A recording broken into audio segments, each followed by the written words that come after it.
আপনি তৃণমূল যখন ছেড়েছেন একটা অভিমান থেকে ছেড়েছেন, মমতা বন্দ্যোপাধ্যায় সম্পর্কে আপনার একটা অভিমান ছিল, কি সেই অভিমান? অভিমান না, রাগ ক্রোধ।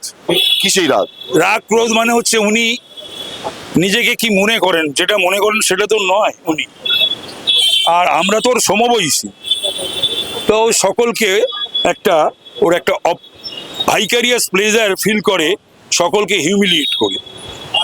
হ্যাঁ, যারা ওর খায় পড়ে বা পোস্টিং এর ধার ধারে এই আমলারা বা সরকারি কর্মচারী বা যারা ওকে ভাঙিয়ে খায়, আমি নিজেকে ভাঙিয়ে কোনোদিন খেলাম না, তো ওকে ভাঙাতে যাবো।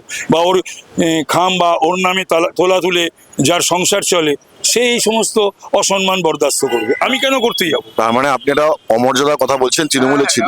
অমর্যাদা মানে 23 বছর ছিলাম, লাস্ট 13 বছর প্রতিদিন, এসব বলা যাবে না, অনুভব করতে হবে প্রতিনিয়ত। ওর তো একটা কাজই হচ্ছে সকলকে অপমান করা, আইএস দের করে, আইপিএস দের করে, মন্ত্রীদের করে, এমএলএ দের করে, এমপিদের করে, তারপরে তার নিচেরও যারা কর্মীদের আছে করে, বা সরকারি কর্মচারীদের করে, সাংবাদিকদের করে,